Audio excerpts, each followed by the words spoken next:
মক্কার ভিতরে রাষ্ট্রপ্রধানদের নিয়ে চলে যায়, বিরাট বড় সেনাবাহিনী থাকতেও সেনাপ্রধানদের নিয়ে চলে যায়, কিন্তু তারে কোনোদিন দেখা গেল না।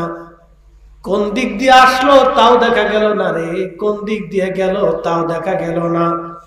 তিনি মালাকুল মউত আজরাইল আলাইহিস সালাম সবার দরজাতে কড়া নাড়বে, সবার দরজাতে আসবে, সবার দরজায় আসবে।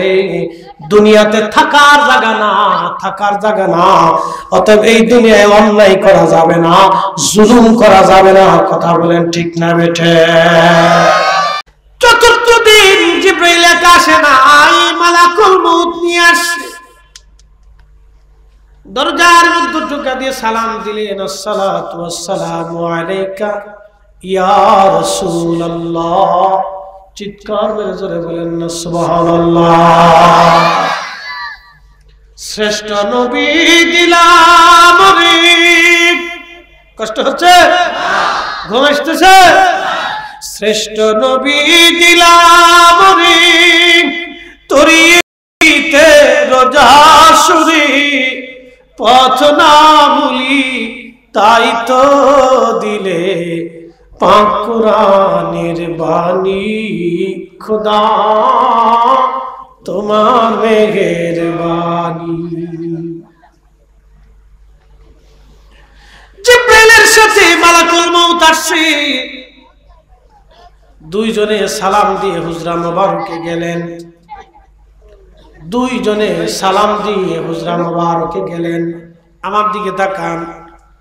হুজরা মুবারকে যাইয়া জিবরাইল আলাইহিস সালাতু ওয়াস সালাম বসলেন, আজরাইল আলাইহিস সালাম বসে গেলেন। আজরাইল আলাইহিস সালাম নবীজিকে সালাম দিয়ে বলেন, হুজুর আমি মালাকুল মউত আল্লাহর পক্ষ থেকে আদিষ্টিত হয়ে আসছি। ইয়া রাসূলুল্লাহ, আপনি অনুমতি দিলে আপনাকে আল্লাহর দরবারে নিয়ে চলে যাব, আর অনুমতি যদি না দেন আমি ফিরে চলে যাব। আপনার মন যতদিন দিন আপনি দুনিয়াতে উম্মতের মধ্যে আপনি থেকে যাবেন। চিৎকার মেরে ধরে বলেন আল্লাহু আকবার। শরীরের সমস্ত শক্তি দিয়ে বলেন আল্লাহু আকবার।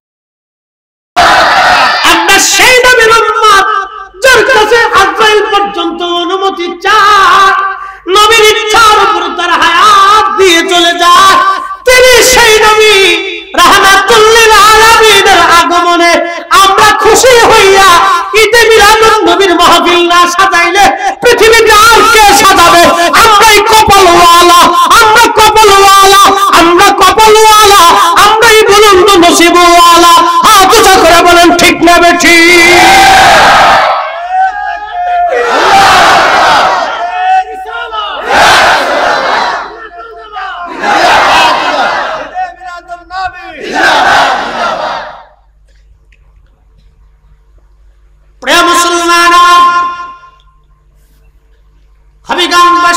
খুবই মনোযোগ দিয়ে শুনে যাবেন। এত বড় সুপ্রিম পাওয়ার আল্লাহ তার নবীকে দিলেন। জিবরাইল আলাইহিস সালামের দিকে নবীজি তাকায় বললেন, জিবরাইল হুকুম কি এরকম আমার মালিকের? জিবরাইল বিনয়ে বললেন, হ্যাঁ ইয়া রাসূলুল্লাহ, আজকের দিনের পরে আর কোনদিন বুঝি আপনার খেদমতে আমার আর আশা হবে না। ভিতরে আমি আসছি, খেজুর পাতা দিয়ে বানানো ছিল সেই দিনের ঘর, মাটি পাথর দিয়ে বানানো ছিল। যে ঘরে আম্মা জানরা থাকতেন, কোনদিন নবীজি খাইতেন, কোনদিন না খেয়ে থাকতেন ওই ঘরে। ঘরের দরজার দিকে মসজিদে নববীতে বসে সাহাবীরা হুজরা শরীফের দিকে তাকায় থাকতো, কখন নবী আসবে। আজকে থেকে সাহাবীরা আর এতিম হয়ে যাবে, নবী কখন আসবে এই অপেক্ষা আর বসে থাকতে হবে না। জিবরাইল বলল, হুজুর আর কোনদিন এইখানে আমার আর আসার সুযোগ হবে না গো নবীজি, আপনার কাছ থেকে বিদায় নিব। ইয়া রাসূলুল্লাহ, কোনদিন আর দুনিয়াতে আর আপনার সাথে দেখা হবে না।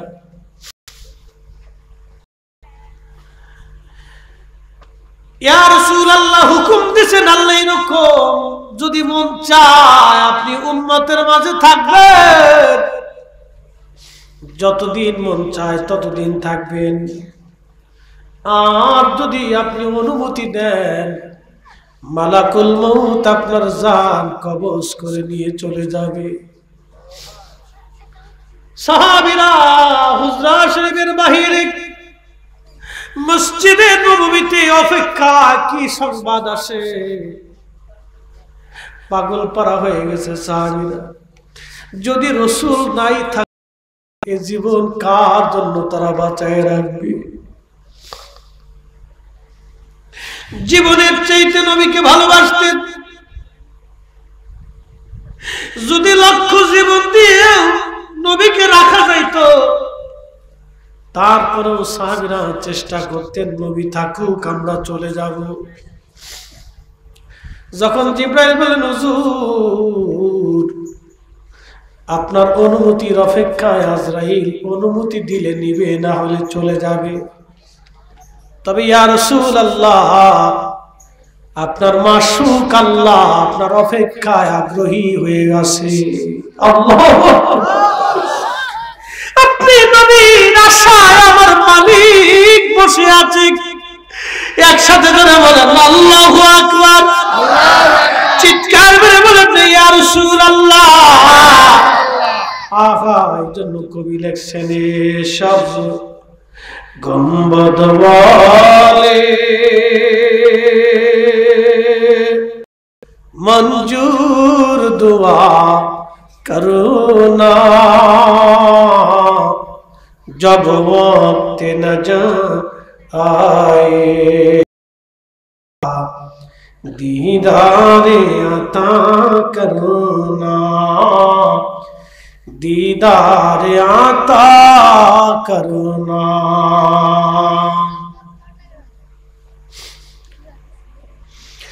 मैं कब्र अंधेरी में घबराऊंगा जब तन्हा में, कब्र अंधेरी में घबराऊंगा जब तन्हा, इमदाद मेरी करने आज़ान रसूल अल्लाह, इमदाद मेरी करने आज़ान रसूल अल्लाह, रोशन मेरी तुर्बत को लिल्लाह जरा करुणा, जब वक्त नजा आए आका दीदारे अता करुणा, दीदारे अता करुणा।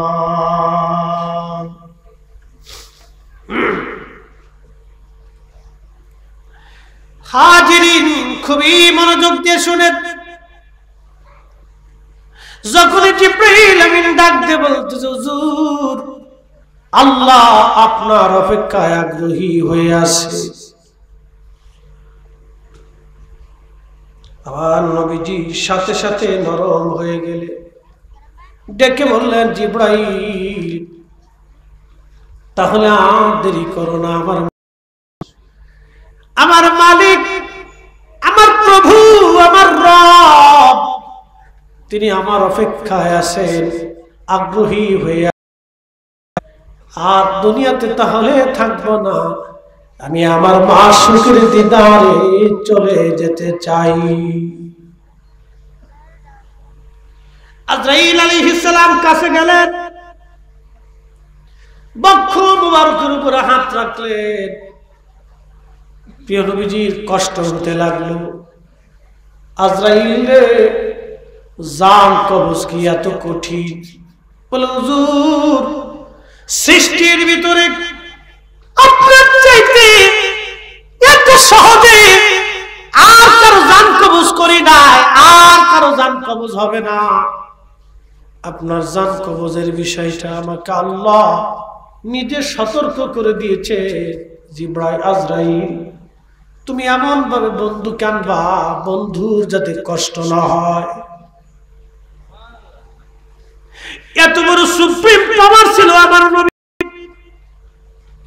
জিবরাইল আর আজরাইল বলে হুজুর, আপনার আগে এবং পরে অনুমতিও কারোর জন্য হবে না, কারো কাছ থেকে অনুমতি নেব না, এইভাবে কাউকে শোনাই দেওয়া হবে না।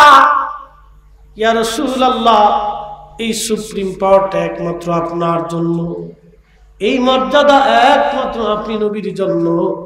আপনি নবীর আগে না এই মর্যাদা কেউ পেয়েছে, আপনি নবীর পরে এই মর্যাদা আর কেউ না পাবে। আপনি সর্বসর্বা, আপনি সর্বশ্রেষ্ঠ, আপনি মহামান্য।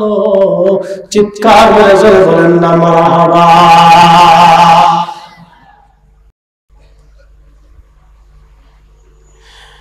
আজরাইল রে, জান কবজ কি এত কঠিন? বলে হুজুর, হ্যাঁ, একটু ধৈর্য ধরেন গো নবীজি। আমার নবী ডাক দিয়ে বলেন, আজরাইল রে, তাহলে শোনো, আমার তিরোধানের পরে, ইন্তেকালের পরে তুমি আমার উম্মতের জান কবজ করবা। আজরাইল, আমারে ওয়াদা করে দাও, আমার উম্মতের জান কবজে তুমি কষ্ট দেবে না, আসান দিবা। বলো। চিৎকার করে জোরে বলেন ইয়া রাসূলুল্লাহ। আর জোরে বলেন ইয়া রাসূলুল্লাহ।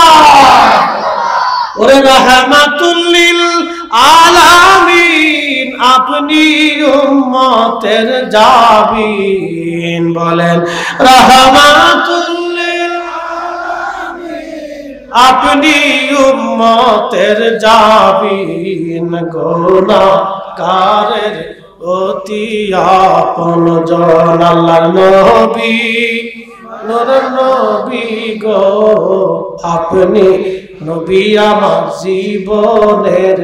একটাও জবান বন্ধ রাখবেন না, জবান খুলে খুলে পড়েন আল্লাহুম্মা সাল্লি আলা।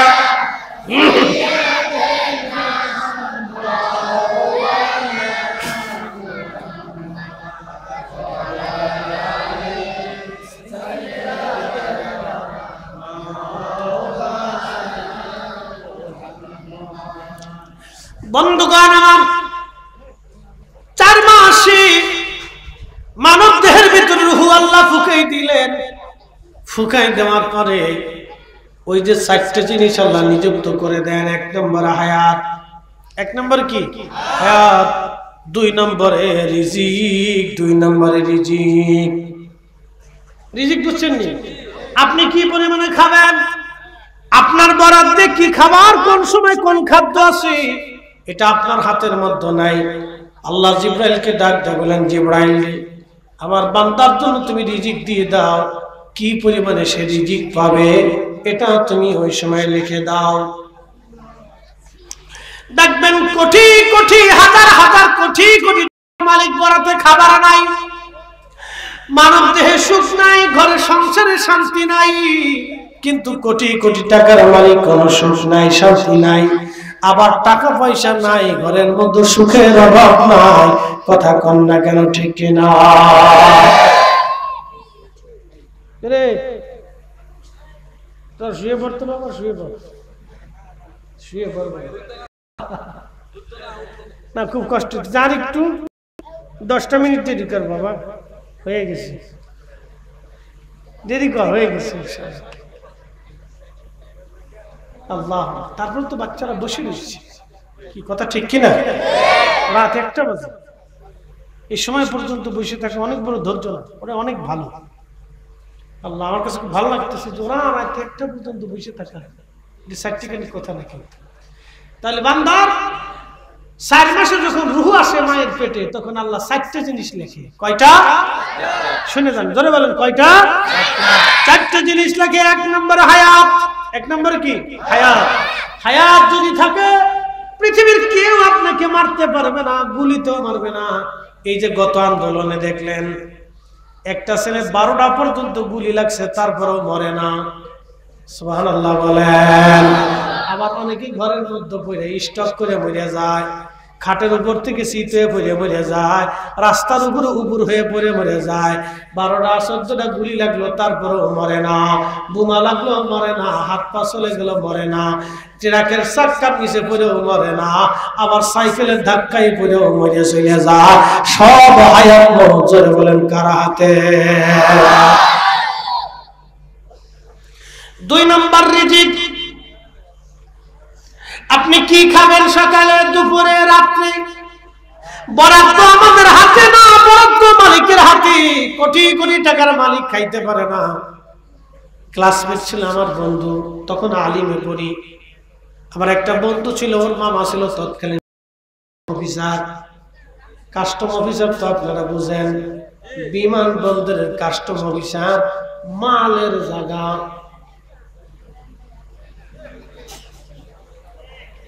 ঠিক আছে বলেন। আমি জমি কিনতে, জমি বিক্রি করে ঢাকাতে আমার তার অফিসে বসে দিচ্ছি। এক লোক ওয়াশার ইঞ্জিনিয়ার 60 কোটি টাকার জমি কিনলো, আমার সামনে বাইনা দিয়ে। মাসে বেতন 50,000। 60 কোটি টাকাতে জমি কিনে টাকা কি জিব্রাইল দিয়ে গেছে? তো দিল কি? এই সব হ্যাঁ টাকা আল্লাহ দিছে।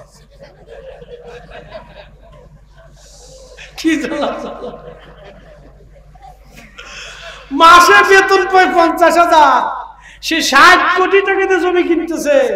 তাহলে চিন্তা করেন 50,000 টাকা বেতন পাই আসে, তার কত কোটি টাকা কত বছর গেলে হয়? সংসারের খরচা আছে। তাহলে সেই 60 কোটি টাকা অতিরিক্ত কোথায় পাইছে? এসব আমাদের জনগণের টাকা, আমাদের হকের টাকা, কষ্টের টাকা, ট্যাক্সের টাকা, বিদেশের রেমিটেন্সের টাকা, এদেশের কৃষকদের গায়ে কাটা টাকা। কথা কোন ঠিক না বেটে?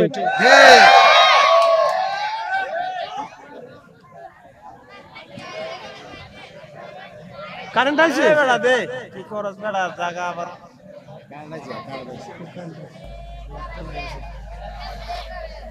আইছে। এই যে যে লোকগুলি অবৈধভাবে টাকা অর্জন করে কোটি কোটি টাকার মালিক হইল, এতে কিয়ামতের ময়দানে তাদের বড় ভয়াবহ হবে। এই অর্থবিত্ত সন্তানের জন্য রাইখে যায় কোনো লাভ হবে? আমার বন্ধু বলতেছে, বন্ধু শোনো, আমি মামার বাড়ি গেলাম, এমন দিকে দেখেন, মামার বাড়ি গেলাম, ডাইনিং টেবিলে অনেক কোয়ালিটির খাবার মামা আমারে বসাইলেন সামনে। মামা আমার সামনে, মামা বসে রয়েছে, আমি খাইতেছি। হরেক কোয়ালিটির খাবার ভাগিনার জন্য করছে। মামা বসে বসে কাঁদে। আমার বন্ধু বলতেছে, মামা কাঁদেন কেন? বলে, ভাগনারে কান্দি, তুই কত সুন্দর করে খাইতেছিস, হুজুর মানুষ, তুই হুজুর মাদ্রাসায় পড়ো, কত খাবার তুই কেমনে খাস? তোর খাওয়ানোর দিকে আমি সে কান্দি। আমার সামনে এত খাবার, কিন্তু খাওয়ার বরাত আমার নাই। কয় বাবা কেন? মামা কেন বরাত নাই? কয় বাবা রে বরাত এই জন্যই নাই, ডাক্তার বলছে হার্টের সমস্যা, প্রেশারের সমস্যা, ডায়াবেটিসের সমস্যা, কিডনি সমস্যা, এই সমস্যা সেই সমস্যা, গরু খাওয়া মানা, অমুক খাওয়া মানা, তমুক খাওয়া মানা, আন্ডা খাওয়া মানা, দুধ খাওয়া মানা, সবই খাওয়া মানা, খালি কচুর শাক খাইতে হবে রে বাইকনে। বাইকনে ডাক্তার বাবা রে টেবিলের নিচ দিয়ে তো সারা জীবন নিয়ে ঢাকা শহরে 5-7টা বাড়ির মালিক হয়ে 100 কোটি টাকার মালিক হইল কার মামা, সব টেবিলের নিচ দেয়া মাইরে মাইরা আমার দেশের গরিব মানুষের হক নষ্ট করে দিয়া। মামা এখন খাবারের দিক চাইয়া থাকো, দুনিয়াও পাইলা না, আখেরাতও পাইবা না। কথা কম না কেন? আখেরাতও হয়তো না, কেন হইব? আখেরাত আমরা কোনো টাকা দাও, এই কথা কম না কেন? আমরা কোনো কি দাও? আমারটা মেনে খেয়েছি। গরিব কবে যে আমার ছিল ওষুধের টাকা দিতে দাও, ভিক্ষুক কবে বেটা আমার তো একটা বরাদ্দ ছিল, তোর কারণে 20 বছর ভিক্ষা করে খাইছি, তোরা না খাইলে আমারও ভিক্ষা করে খাওয়া লাগতো না, ও টাকা দেওয়া হবে।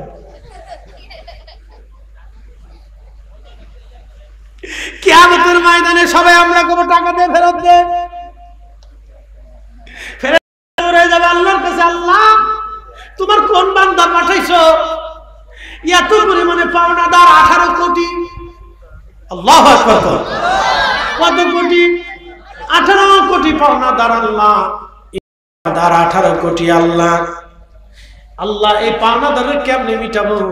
আল্লাহ ফেরেশতারা রে, আমার বান্দার পাওনা মিটাইতে হলে ওই বান্দার আমলনামা থেকে পাওনাদারদের পাওনা মিটিয়ে দাও।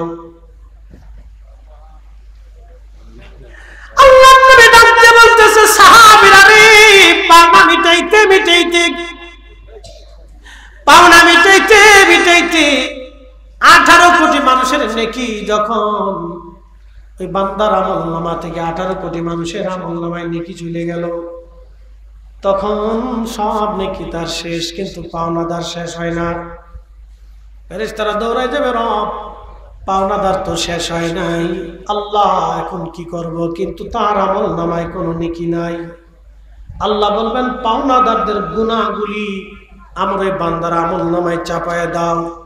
নবীজি বললেন দরবেশে কোটি কোটি টাকা নিয়ে যাইয়া প্রত্যেক রমজান মাসে কাবা শরীফে যাই ইতিকাফে বসতো, কত বড় দরবেশ! কাবা শরীফে ইতিকাফে বসে যাইতো, কাবা উমরা করেন মক্কাতে, কাবাতে হেরেমে নামাজে জিকিরে বাবি ইব্রাহিম, দুঃখিত মাকাম ইব্রাহিম, যে জায়গায় করেন না কেন বাবা, কোনো লাভ হবে না। আল্লাহ বলবেন বান্দার আমার বান্দাদের গুনাহগুলি তুমি ফেরেশতা জিবরাইল ও ফেরেশতারা আমার বান্দার আমলনামায় গুনাহগুলি চাপায়া দাও। দুরূদ শরীফ বলেন আল্লাহুম্মা সাল্লি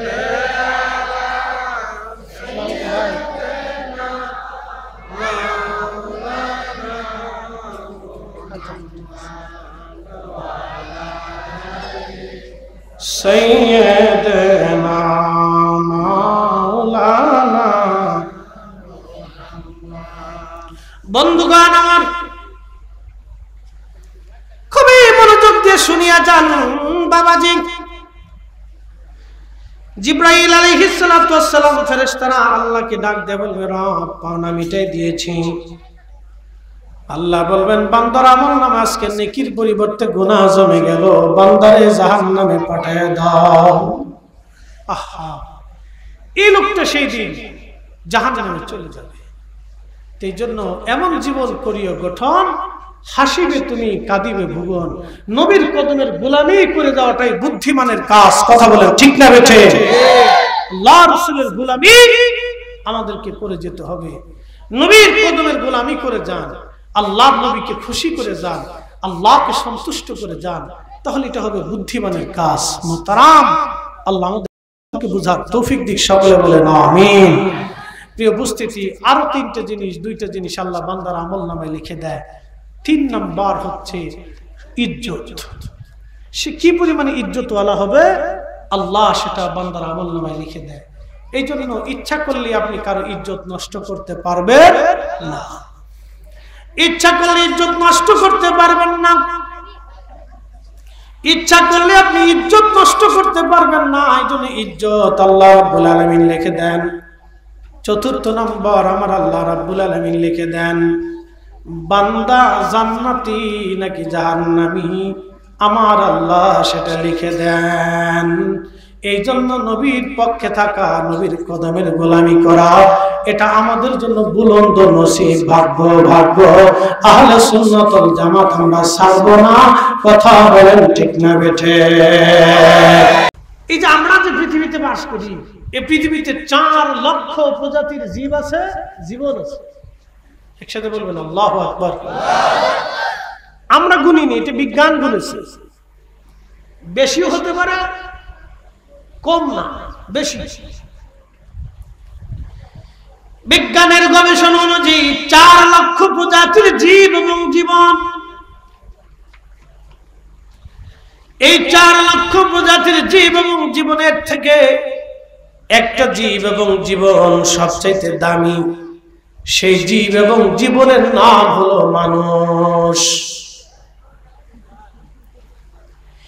এই মানুষের জন্য আল্লাহ আসমান সাজাইলেন, এই মানুষের জন্য আল্লাহ সূর্য বানাইলেন, চাঁদ বানাইলেন, জমিন বানাইলেন। এই যে আপনাদের হাওর ভরা আজকে পানি, পানি আর পানি। জবান খুলে বলবেন 1 মাস পরে বা 2 মাস পরে পানি আর এই জমিনে থাকবে না।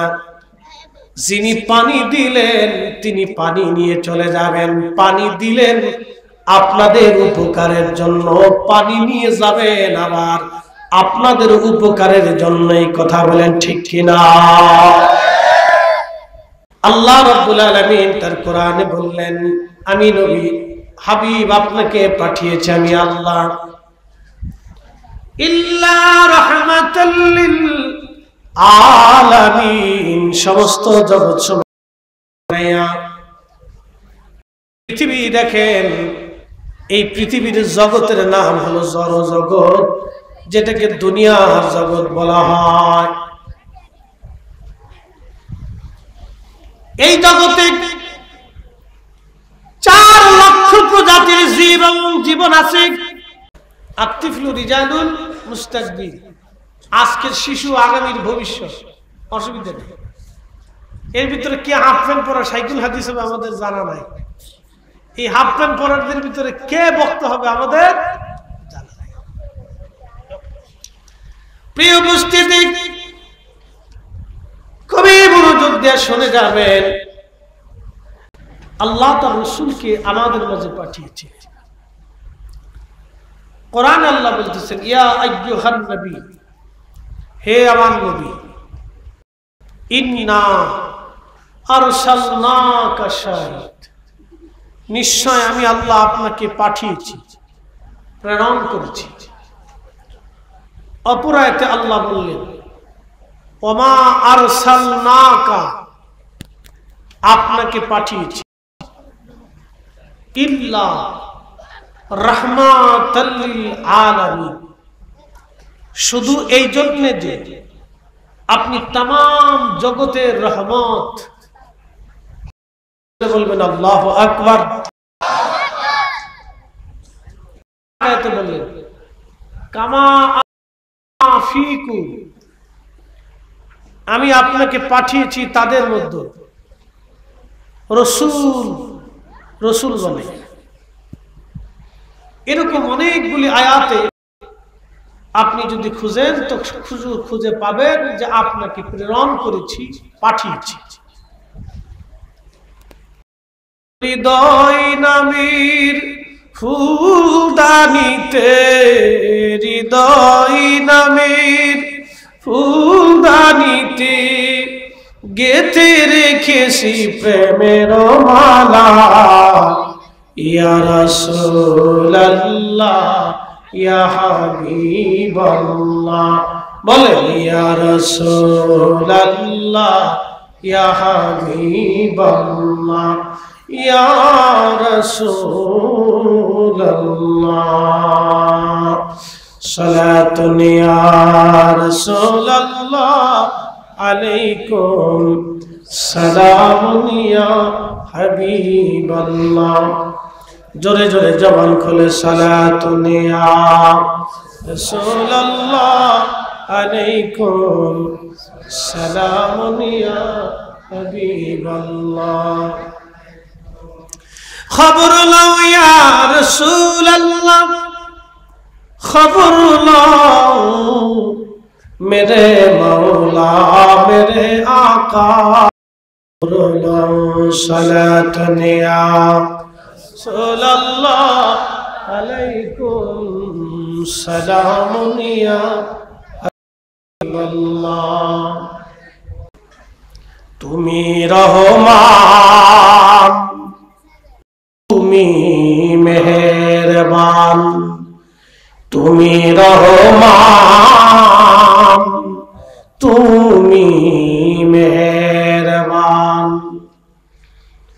অন্ধ গাহে না শুধু তোমারি গুণগান, অন্ধ গাহে না শুধু তোমারি গুণগান, বুঝে বুঝে না তবু শান।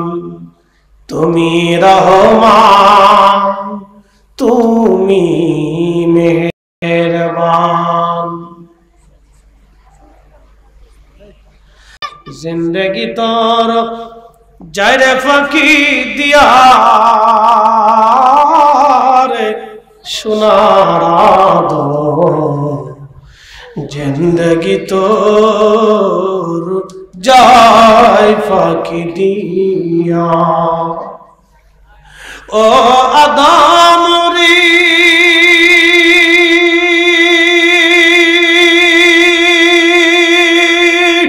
পাক ধরিয়া গেছে দাড়ি, দন্ত মাসে গোটা চারি,